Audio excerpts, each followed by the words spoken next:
She slapped my baby at Christmas dinner. The sound cracked through the room, sharp enough to stop the ring light's hum for half a second.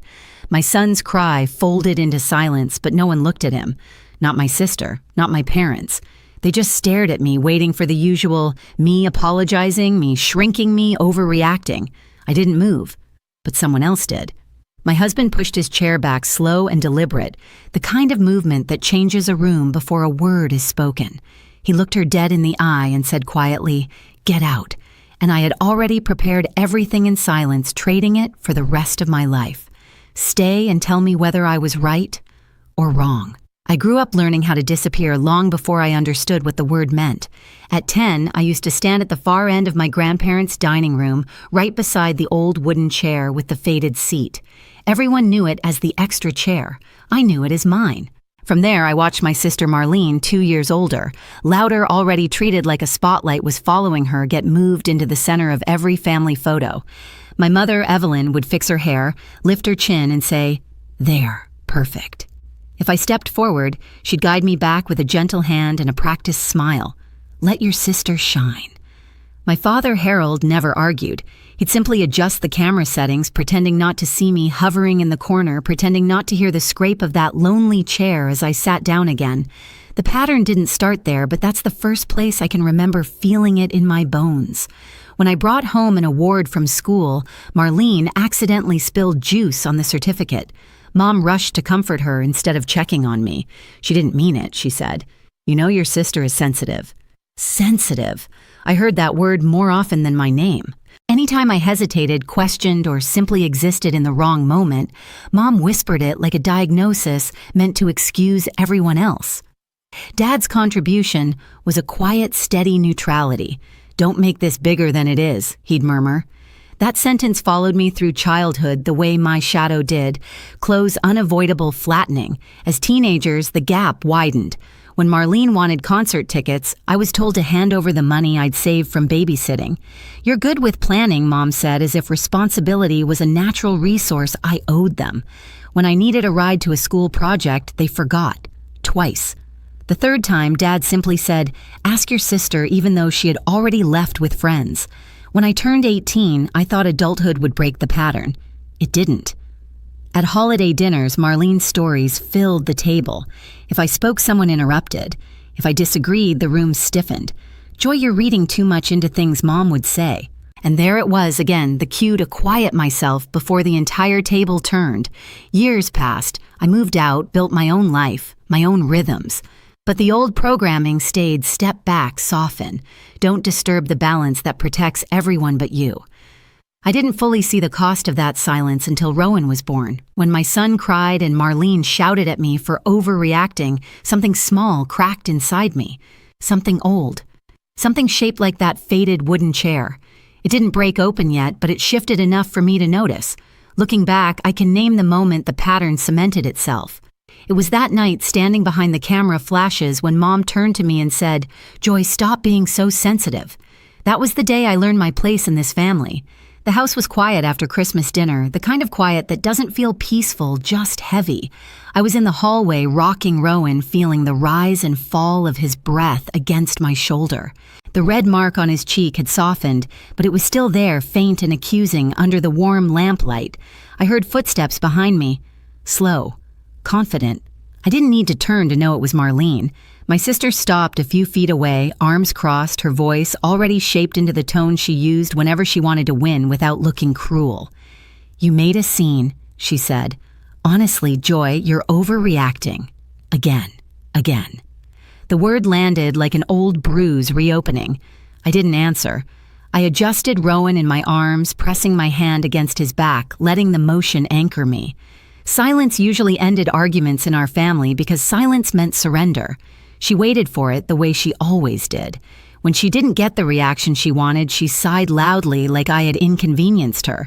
"You know Mom agrees with me," she added. "She said you're too emotional to be taken seriously." My throat tightened, but my face didn't move. Years of practice. Marlene stepped closer, lowering her voice. "If you want this family to stay normal, Joy, stop turning everything into drama. You embarrassed us. Us. As if I lived on the outside of a door, they kept closing. I shifted my weight, feeling the wall against my shoulder blade. The wallpaper smelled faintly of cinnamon from the holiday candles. For a moment, I just listened to the distant clatter of dishes, to a laugh from the dining room, to Rowan's slow, steady exhale. Everything else felt sharpened and thin. I finally looked at her. Not with anger, not with fear, just clarity, quiet, cold, clean. She blinked, confused by the lack of collapse. "You heard me right?" she asked. "I heard you," I said, my voice steady. And something changed in her expression. She didn't know why my silence felt different this time.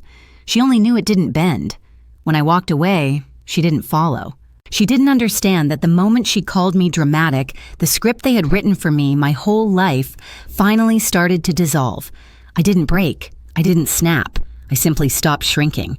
And that was the beginning of everything that came after. I didn't leave the house angry. I left with Rowan bundled against my chest, his breath warm through the fabric, the cold air tightening around us as if the night wanted to keep me awake. Marcus walked ahead, carrying the diaper bag in one hand, his other hand hovering near my back, not touching, just sensing. He didn't speak. He didn't need to. The silence between us wasn't avoidance. It was awareness. Once home, I laid Rowan in his crib. His tiny fist opened and closed as he drifted off, unaware of the chaos he had absorbed. I watched his chest rise and fall, then stepped back toward the hallway where the light was softer. My fingers brushed the bracelet on my wrist, an old habit, and something inside me clicked into place. I didn't cry. I didn't rant. I didn't replay the slap in my head. I moved. In the living room, the lamp cast a quiet glow across the coffee table. I set my phone down, unlocked it, and opened a blank note. My thumbs hovered for a moment before typing the first line, December 25th, 7:14 p.m. Rowan slapped. Then I added the details angle of the ring light, the distance from the table, the time my son's cry stopped. The words appeared clean and sharp, like cutting a straight line through fabric. When I finished that entry, I opened the camera roll and scrolled to the photo I'd taken in the hallway. Rowan's cheek, the faint red imprint, the soft light catching the outline. I saved it to a folder labeled Rowan, Health Notes. It wasn't anger guiding me, it was precision. Next, I opened the family group chat and took screenshots of everything that mattered.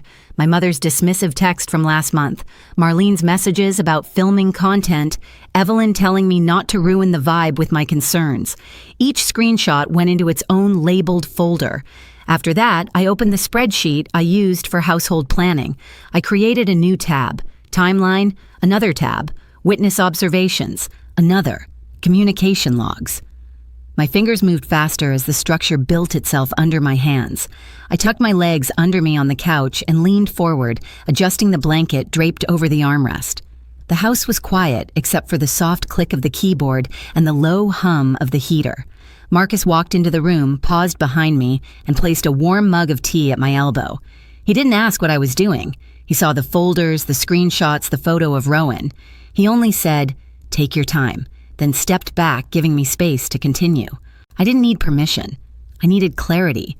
I created a document for all medical notes since Rowan was born, temperatures, doctor visits, feeding patterns. Not to weaponize them, to protect him, to show the truth without raising my voice, to build something solid enough that no one could call it overreacting. The clock on the wall shifted past midnight. I kept typing.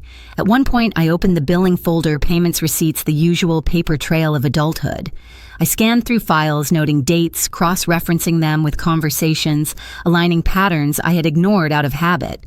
Not because they mattered directly to what happened, but because they proved something deeper. I had been doing the emotional and logistical labor of this family for years, while being treated as the background of my own life. I pulled the laptop closer, creating one final tab titled, simply Recommendations. It wasn't dramatic. It wasn't vindictive. It was a list of steps forward for Rowan's care, for communication boundaries, for safety, for truth. Then came the hardest part, sending the email. I drafted it slowly, reading every word aloud in my mind. It wasn't an accusation. It wasn't a threat. It was documentation, neutral, steady, factual. I addressed it to a legal advisor I had contacted once before during a tough maternity leave issue. I attached the folders, the timeline, the photos. My cursor hovered over the send button.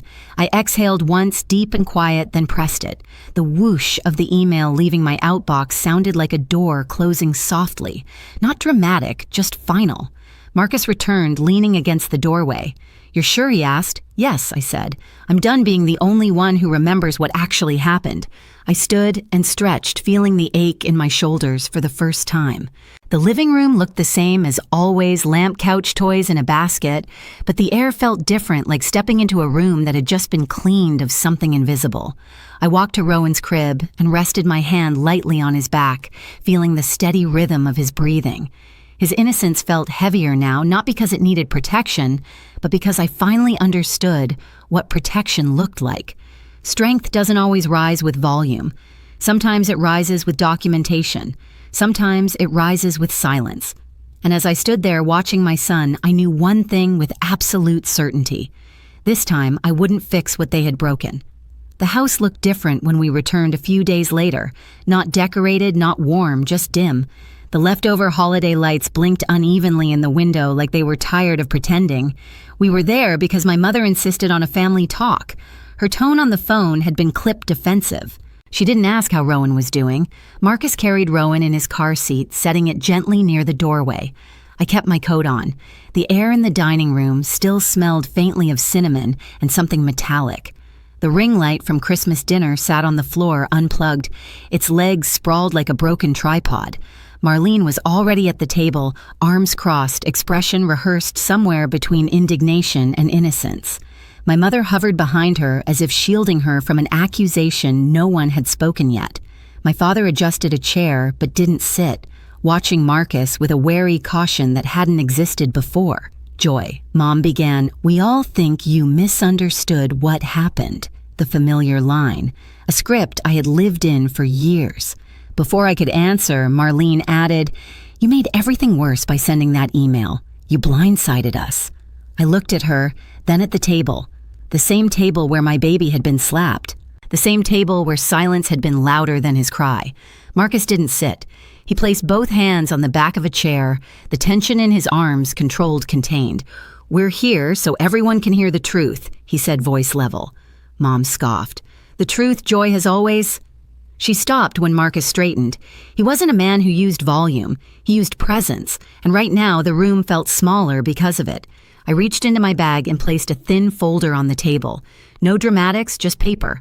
Photos, timelines, screenshots, notes, everything clean, organized, unemotional. My father frowned. "What is all this documentation?" I said quietly. "Since none of you looked at him that night." Marlene rolled her eyes. "You're blowing this out of Marcus' cut, in voice calm but sharp." She slapped an infant. The words landed heavier than the folder. Silence rippled outward. I opened the first page. A photo of Rowan's cheek, the faint imprint visible under the hallway light. "This was taken 10 minutes after dinner," I said. "I sent it to a pediatric specialist. Her assessment is attached." My mother's face tensed. "Joy, you didn't have to escalate this." "I didn't," I replied. "The system did." I slid another page forward my notes on the risk assessment, the guidance from the advisor, the documentation that now existed outside the family's control. "This isn't about punishing anyone," I said. "It's about protecting my child." Marlene's chair scraped sharply. "You're making me look like a monster." "No," I answered. "I'm showing what happened." She stood abruptly, eyes flashing. "You're pathetic, Joy. You always need to feel like the victim." Before the old ache could rise in my throat, Marcus stepped forward, slow, steady. "Enough," he said. Her mouth opened, ready to fight. He didn't give her the chance. He looked her dead in the eye, the same way he had the night of the slap, and said the words that cut cleaner than anger ever could get out. The room stilled. My mother gasped. My father's jaw twitched. Marlene froze, caught between outrage and disbelief. "You can leave," Marcus added, "or we will." The power shifted so quietly it felt like a change in temperature. For the first time in my life, I watched my sister search the room for someone to defend her and find no one willing. She grabbed her purse, muttering something under her breath, but her eyes avoided mine, avoided the folder, avoided the truth. She walked out without looking back. The door clicked softly behind her, a small sound with the weight of an ending. I exhaled once steady, as if I had been holding my breath for years. My mother spoke first voice, trembling. "Joy." "What happens now?" I closed the folder. "The rest is in motion," I said. "And for once, it's not my job to fix it." The house felt lighter after she left, though nothing in it had changed. Same walls, same furniture, same dim light drifting through the curtains. But the air no longer carried the weight of waiting for someone else's approval. It was as if the silence had finally shifted sides. We drove home without speaking. Rowan slept the whole way, his small breaths fogging the edge of his blanket. Marcus kept one hand on the wheel, the other resting near mine, not touching, just there, the way quiet support often is. I watched the city pass through the window, light smearing into soft ribbons. Everything looked strangely ordinary, but I didn't feel ordinary at all. At home, I carried Rowan to the backyard. Winter sun leaned low across the grass, soft enough that it didn't sting, warm enough that it didn't feel empty. I set him down near the patio, and he pulled himself up on the wooden bench legs, wobbling determination pure and uncomplicated. He laughed, small, bubbling new, a sound untouched by anyone else's expectations. I sat beside him, letting the moment stretch, letting it breathe. For years, I had confused silence with surrender. I had learned to step back, to soften edges, to make myself easy so the family could stay intact. But standing there watching Rowan steady himself on uncertain legs, I understood something simple and irrevocable. Silence only hurts when it belongs to someone else. When it's yours, it becomes something different. A boundary, a beginning. Inside the folder I had closed at my parents' house lay on the kitchen counter, untouched. No ringing phones, no frantic messages, no apologies. Just space, open, uncluttered, waiting. She never came back. The thought settled in without bitterness. Not celebration, not sorrow. Just truth. A clean line drawn where chaos used to stand. The wind moved lightly through the yard, brushing against Rowan's hair as he shifted his grip and took one small, unsteady step toward me. I held out my hands, but I didn't pull him close. I let him find the balance on his own. In that quiet, something finally let go, something I had carried since childhood, shaped like a wooden chair at the end of a long table. For the first time, the silence felt like mine. The yard grew quiet as the last bit of daylight slipped behind the fence, leaving only the soft rustle of winter grass. Rowan steadied himself against the bench, watching me with wide, unburdened eyes. I breathed in the cold air, letting it settle where fear used to live. The past didn't vanish, but it no longer controlled the shape of my days. Families break in loud ways, but they also break in silence. And sometimes that silence becomes the first honest sound you hear. Boundaries aren't revenge. They're the place where your life finally begins. If you've ever lived through a silence like this, tell me what it taught you. Share the moment everything shifted for you. I'm listening. And somewhere out there, someone who needs your story is listening too.